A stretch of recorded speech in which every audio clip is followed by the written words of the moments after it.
Oke, sudah kelihatan slide-nya? Sudah, Dok.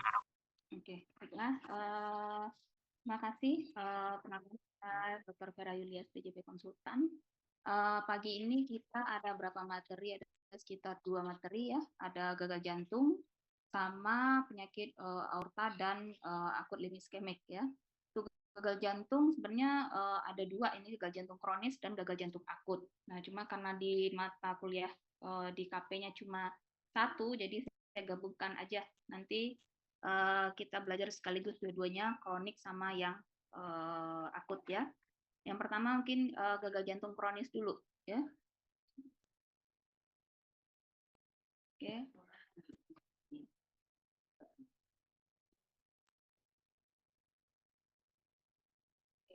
Jadi gagal jantung ini merupakan sindrom klinis yang digambarkan sebagai simptom yang tipikal, yaitu sesak nafas, pembengkakan pada itu tungkai ya, sama ankle, kemudian kelelahan, yang juga ditandai dengan tanda-tanda seperti peningkatan vena jugular JVP ya, kemudian adanya rongki pada paru, kemudian ada udem pada periferal. Bisa disebabkan karena masalah struktural ataupun masalah kelainan abnormalitas pada fungsional dari kardia yang mengakibatkan penurunan dari kardia output dan peningkatan tekanan intrakardia waktu istirahat atau waktu timbulnya stres. Untuk epidemiologinya,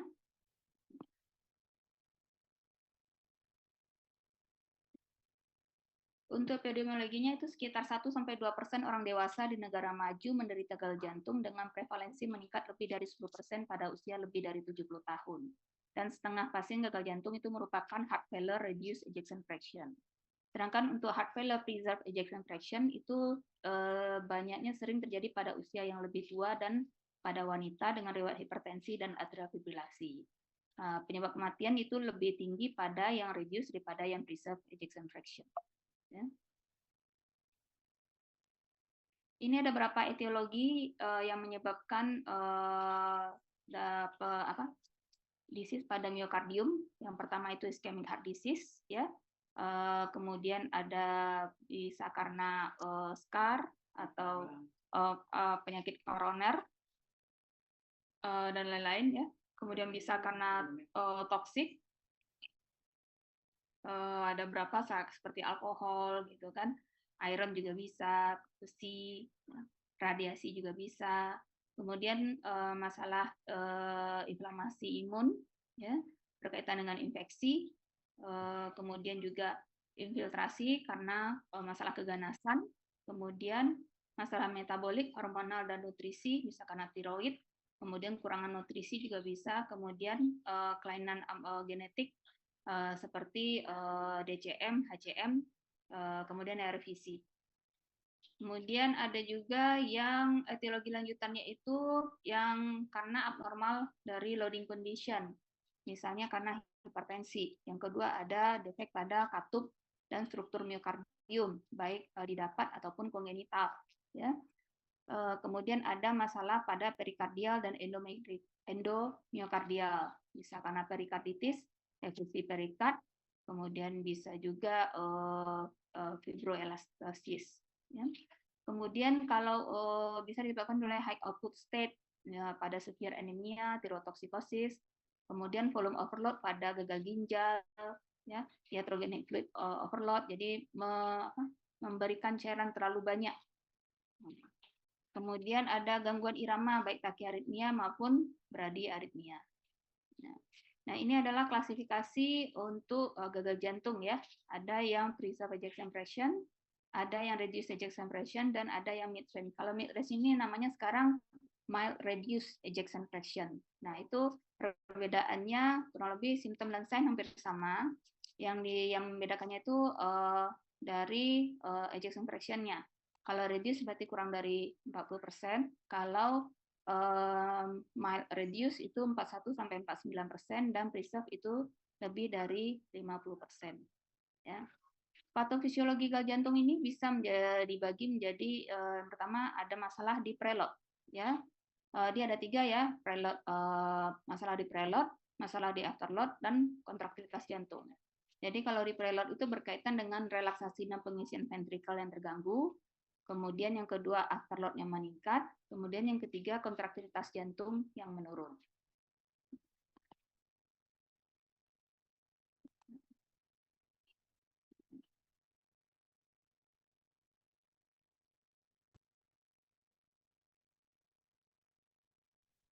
Nah, ini kita lihat permasalahan yang pertama kontraktilitas yang menurun, bisa karena penyakit jantung koroner sebelumnya atau kronik volume overload karena katup, mitra regurgitasi dan aorta regurgitasi, atau karena dilated kardiomyopati. Jadi jantungnya memang sudah membesar, membengkak tanpa diketahui penyebabnya. Kemudian kalau peningkatan afterload itu contohnya kayak seperti aorta stenosis yang sudah lanjut, kemudian hipertensi severe yang tidak terkontrol. Nah, ini lama-lama akan mengakibatkan terjadinya penurunan ejection fraction, sudah mulai terjadi systolic dysfunction yang akan mengakibatkan gagal jantung. Kemudian kalau yang preserved ejection fraction itu permasalahannya adalah pada diastolic dysfunction. Nah, itu terjadi kegagalan pada pengisian diastolik diakibatkan karena misalnya left ventricle hypertrophy, penebalan ventrikel kiri, ya, restrictive cardiomyopathy, myocardial fibrosis, kemudian transient myocardial ischemic, pericardial constrictive atau tamponade. Nah, ini merupakan patofisiologi dari left ventricle-nya. Jadi bisa karena systolic dysfunction, bisa diastolic dysfunction. Ya.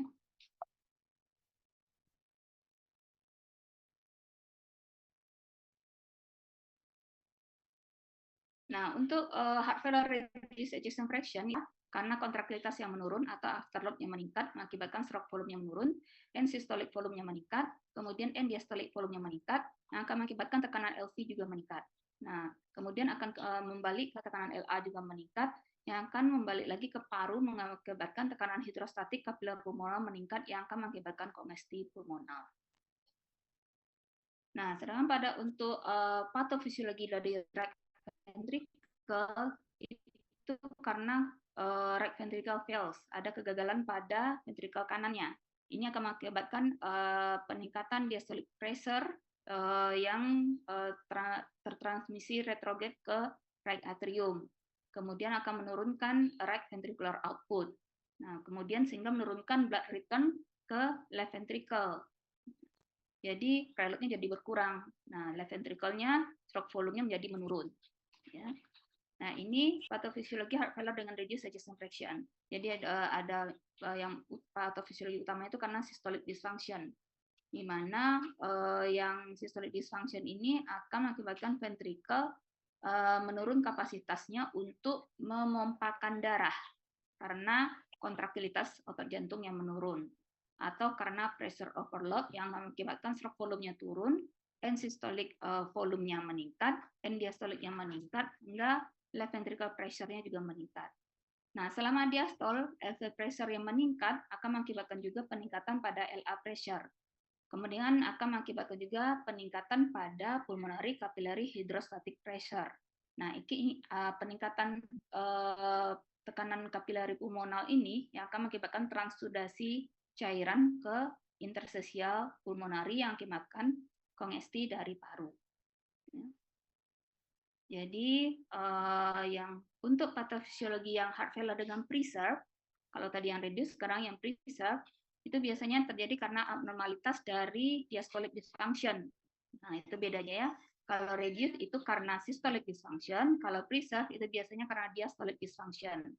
Nah, yang akan mengakibatkan impaired early diastolic relaksasi, jadi fase relaksasi pada waktu diastoliknya terganggu, yang akan mengakibatkan peningkatan tekanan diastolik.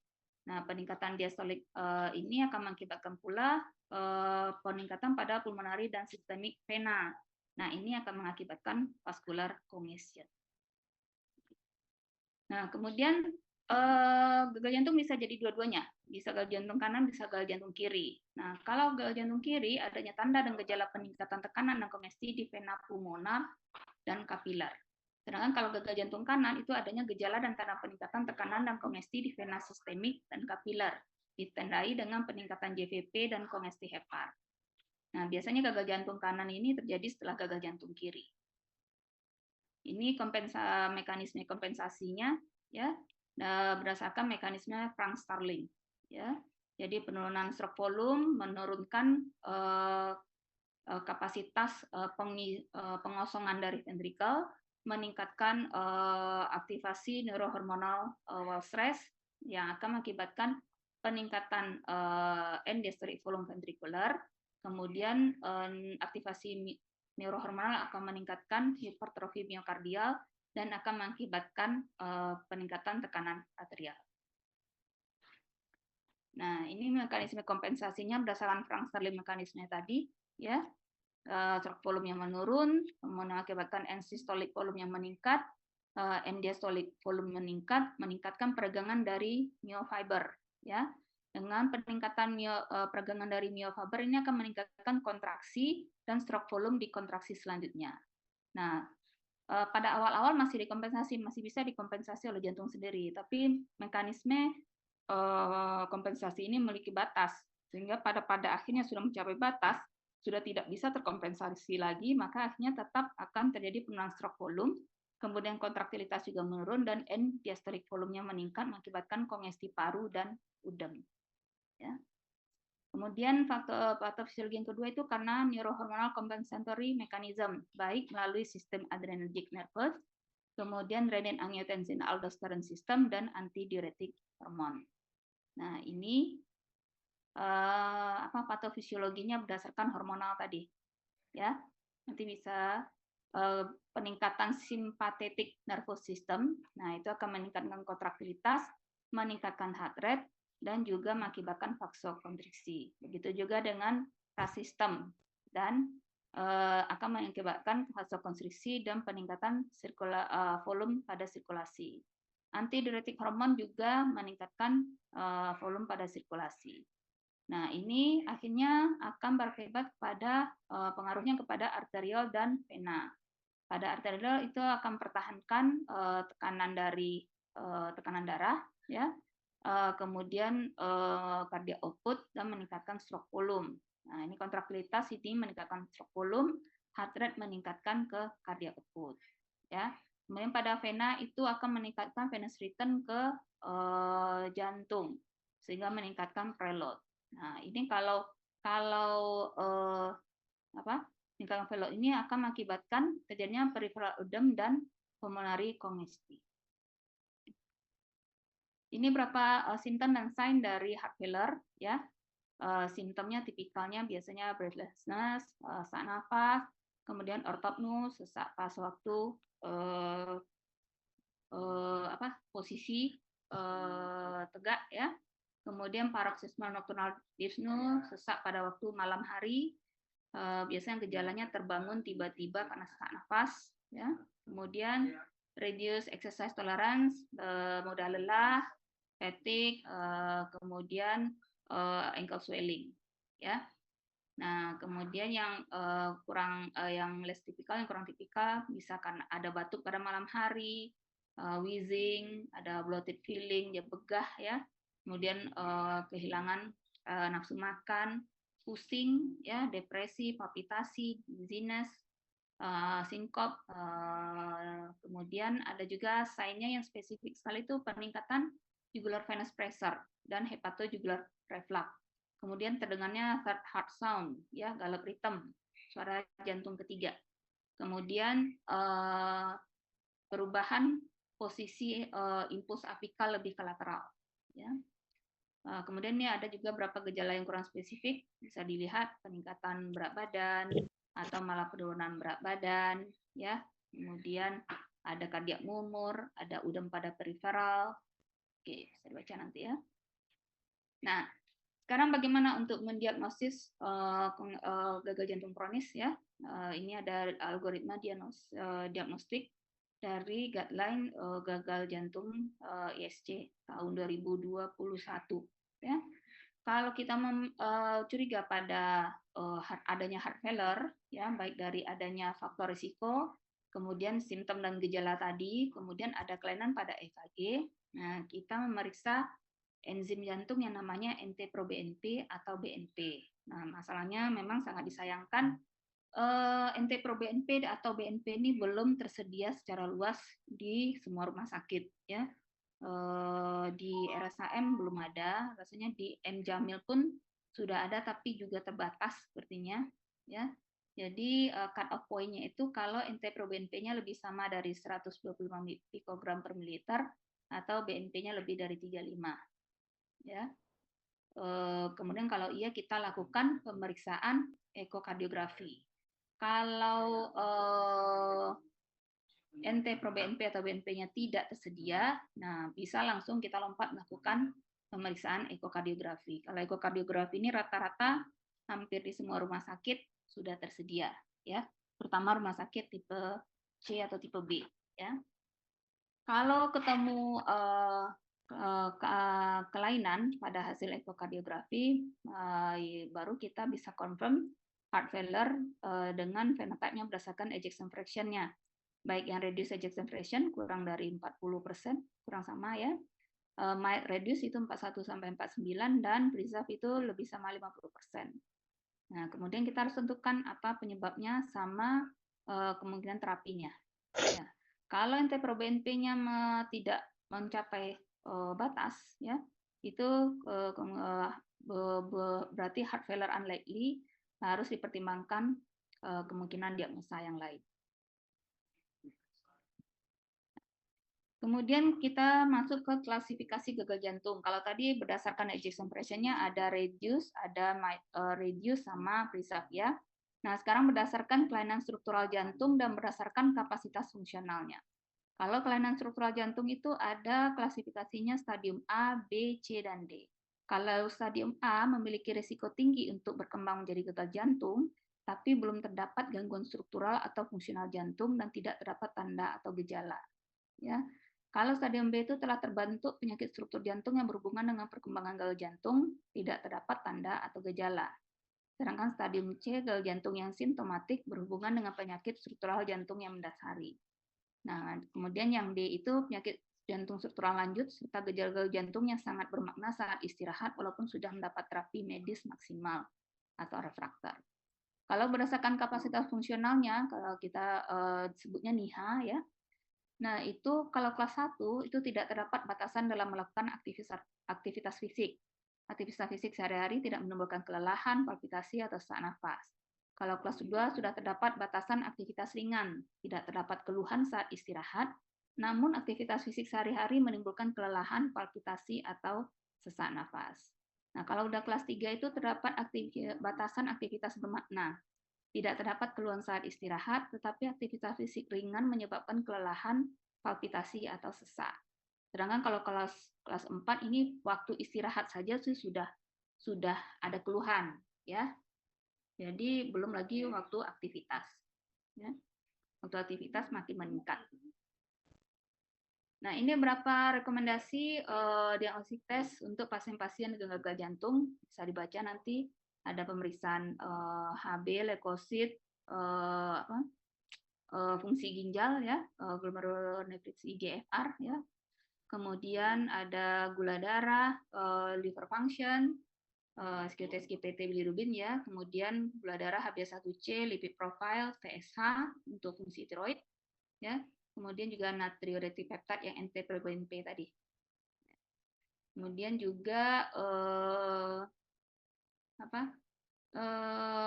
pemeriksaan EKG itu juga kelas 1 ya, harus itu untuk melihat apakah ada gangguan irama jantung, berapa heart rate-nya, morfologi dari QRS-nya, QRS duration, dan untuk mendeteksi apakah ada anomalitas yang lain. Kemudian chest X-ray ya, itu juga wajib kelas 1 ya untuk melihat apakah ada permasalahan juga di pulmonari atau penyakit yang lain ya. Kemudian kita juga bisa menilai adanya udem pulmonal dari ronsen, ya. Kemudian pemeriksaan selanjutnya right heart catheterization atau pulmonary artery catheter. Nah, ini direkomendasikan pada severe heart failure yang akan dievaluasi untuk kandidat transplantasi jantung atau mechanical circulatory support. Oke. Kemudian ada lagi thoracic ultrasound, ya, sama ultrasound measurement, pengukuran ultrasound untuk vena cava diameter, ya, untuk menilai dari status volume pasien. Kemudian pemeriksaan selanjutnya cardiac imaging, ya, baik ekokardiografi, kemudian MRI, ya, cardiac MRI, kemudian juga SPECT CT, ya, ini cardiac CT juga ada berapa, ya. Kemudian, nah ini, ya, jadi bisa dirangkum ini diagnosis tesnya pasti chest X-ray, transthoracic echocardiografi, transesophageal echocardiografi, ya, kalau ada kecurigaan untuk gangguan katup, ya. Kemudian stress echocardiografi untuk menilai viabilitas miokardium, ya. Kemudian cardiac magnetic resonance, itu merupakan gold standar untuk mengukur volume, massa, dan ejection fraction dari ventrikel kanan dan kiri. Nah, juga SPECT CT, ya, untuk menilai iskemia dan viabilitas miokardium. Kemudian ada coronary angiography untuk melihat koroner, arteri koroner, dan cardiac computed tomography. Nah, ini untuk enzim jantung yang tadi, ya, bisa diperiksa natriuretic peptide dan B-type natriuretic peptide, ya. Nah, bagaimana dengan terapi untuk gagal jantung?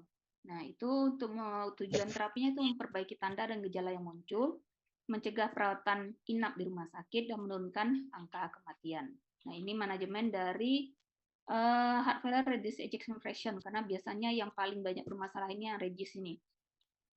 Dari guideline ISC terakhir yang terbaru ya tahun 2021 dengan fokus update-nya pada tahun 2023, itu ada 4 pilar untuk terapi gagal jantung reduced ejection fraction. Jadi 4 obat yang sudah harus masuk sebagai lini pertama ke kelas 1, ya, yaitu ACE inhibitor atau ARNI, kemudian beta blocker, mineralocorticoid MRA, ya, kemudian dapagliflozin atau empagliflozin.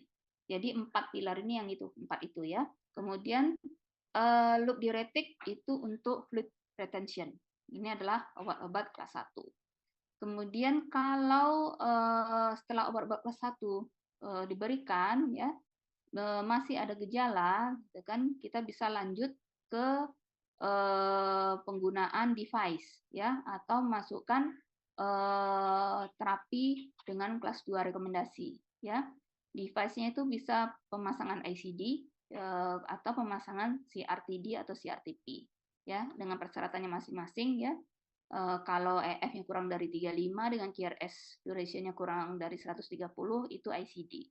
Kalau EF-nya lebih kurang dari 35 dengan QRS duration-nya lebih 130 itu CRTD atau CRTP, ya.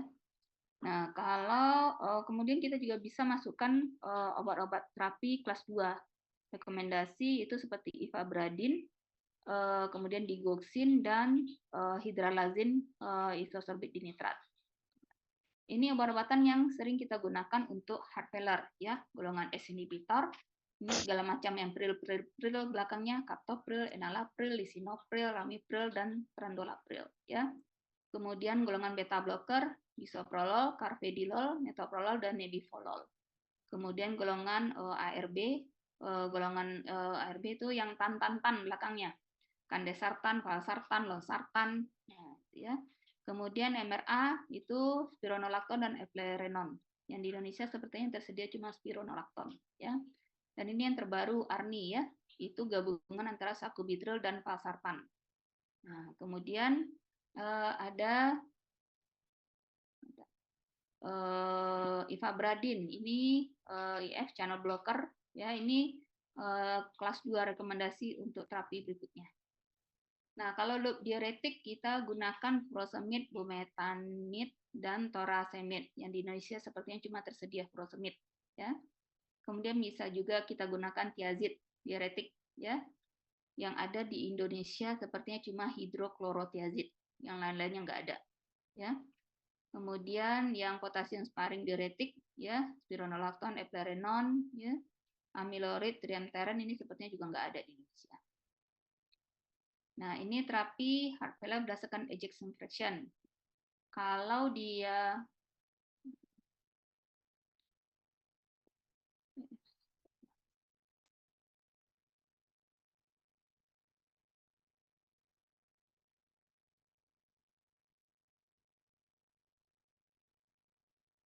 Nah, pada pasien dengan reduced ejection fraction yang kelas 1 itu terapinya yang 4 tadi ya, S inhibitor atau ARNI, beta blocker, MRA, sama SGLT2 inhibitor ya. Nah, untuk pasien-pasien yang mild reduce itu terapinya juga hampir sama dengan yang reduce ya. Kemudian bisa direkomendasikan untuk pasien dengan heart failure, preserve dan mild reduce yang diberikan terapi yang meningkatkan simptom, yang bisa mengurangi simptom, improve simptomnya. Ya. Diuretik juga bisa diberikan untuk yang preserve dan mid range. Ya. Kemudian kalau yang reduced ejection fraction-nya nggak boleh nih yang diberikan. Ya. Pada reduced ejection fraction itu nggak boleh diberikan thiazolidinedion atau glitazone. Ya. Kemudian NSAID atau COX-2 inhibitor. Jadi obat-obat anti nyeri seperti golongan NSAID, natrium diklofenak, kemudian sampenamat atau COX-2 inhibitor, eterocoxib, ya, yang seperti itu tidak boleh diberikan pada pasien heart failure dengan reduced ejection fraction. Kemudian diltiazem dan verapamil juga tidak boleh diberikan pada yang reduced ejection fraction. Kemudian tidak boleh mengkombinasi ARB, S inhibitor dan MRA. Ya, jadi nggak boleh masuk S inhibitor dan ARB itu kelas terapinya sama, golongannya juga bisa dibilang hampir sama. Jadi kalau sudah masuk S inhibitor nggak boleh lagi dimasukkan ARB. Begitu juga sebaliknya, kalau sudah masuk ARB juga nggak boleh lagi diberikan S inhibitor. Ya.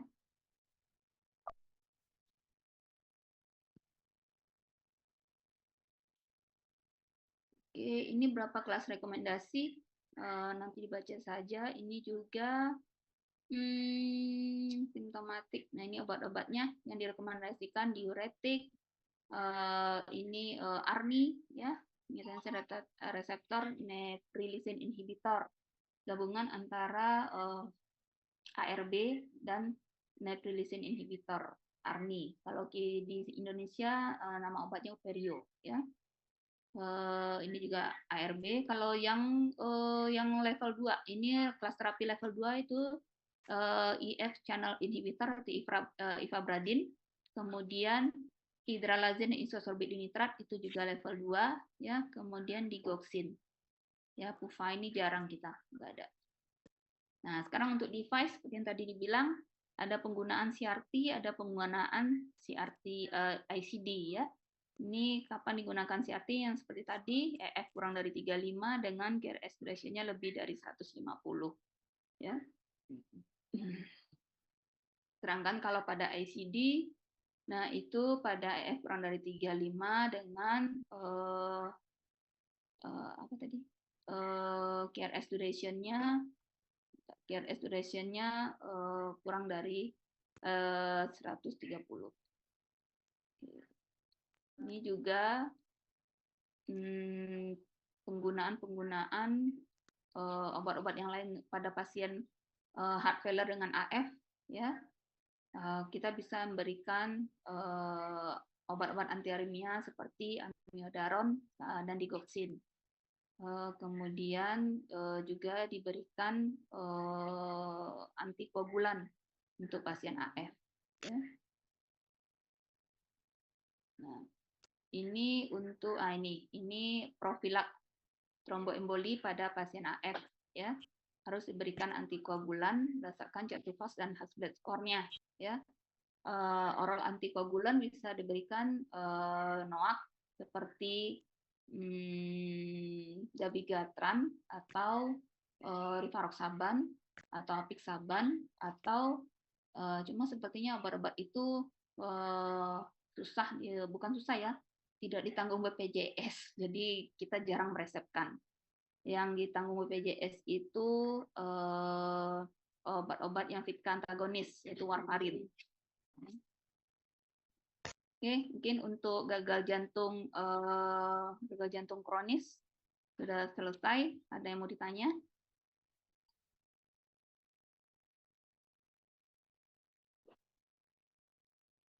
Itu gagal jantung akut ya.